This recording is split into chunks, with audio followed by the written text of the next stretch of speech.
Dambisa Moyo, the economist who's worked for Goldman Sachs and the World Bank, as well as warning about the effect of aid on countries like her native Zambia, disagrees in how the West was lost. She says the United States may need to become protectionist again and even default on its debt.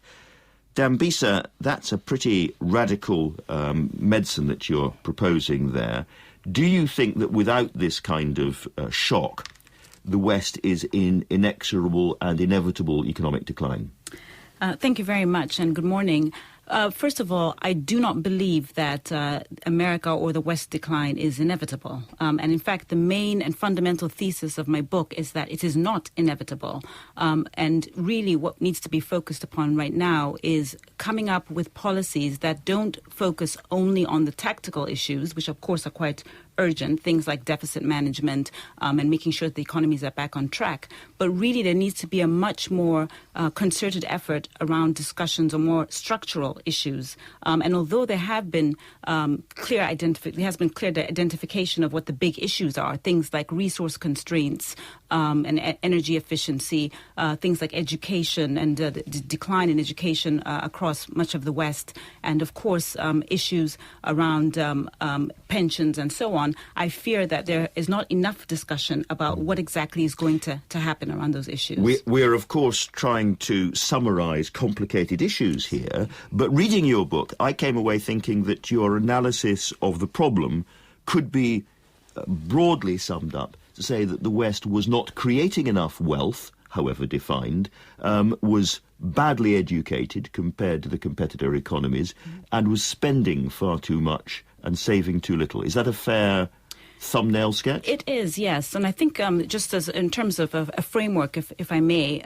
there's sort of three key ingredients that drive economic growth. The first one being capital, which you've alluded to, which is essentially wealth. How fast are you growing? The second one is labor, and both in terms of quality and quantity, labor is critical.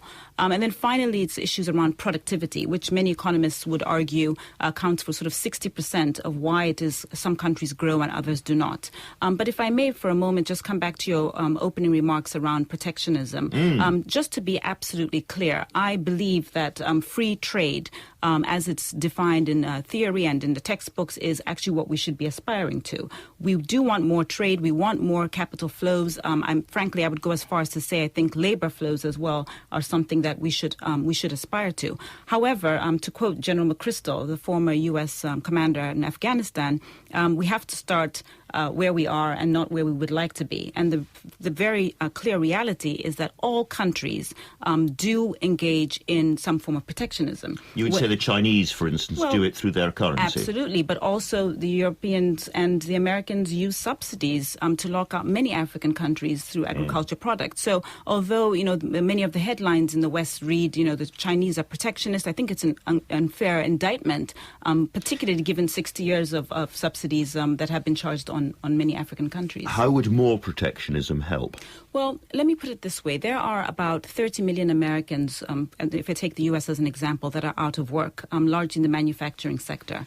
And my book is arguing that in an ideal world, markets would clear and there wouldn't be any form of distortions in the form of the protectionist policies that we've talked about a moment ago.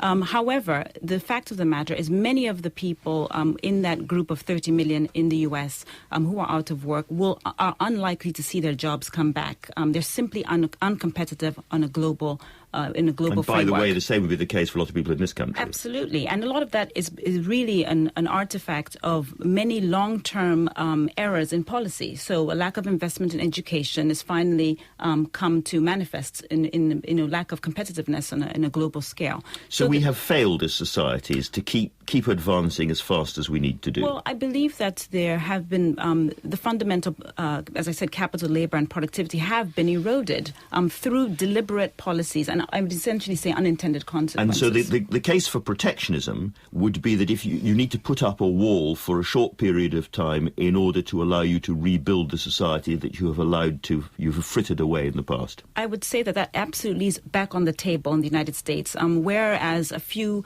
years ago, it was the whole notion of protectionism was sort of seen as a fringe debate. It's certainly come back into sort of more in the middle class, sort of middle part of the debate. And what about this suggestion that America should default on its debt?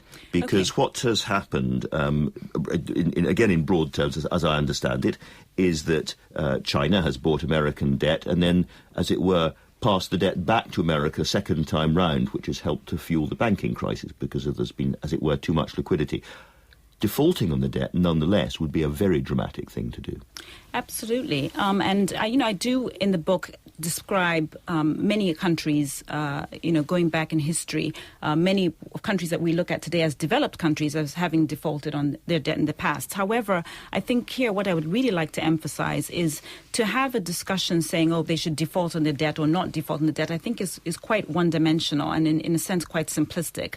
The points that I think are much more important around issues of debt are not the debt per se, but what you do with the money that you borrow. And I think that the United States in particular, but many European countries as well, have been guilty of borrowing money and actually using that capital to fuel consumption as opposed to investing in what I would consider growth-enhancing investments such as infrastructure and so on. And furthermore, I would argue that if you look at the United States today, the cost of borrowing is relatively cheap in the market for them.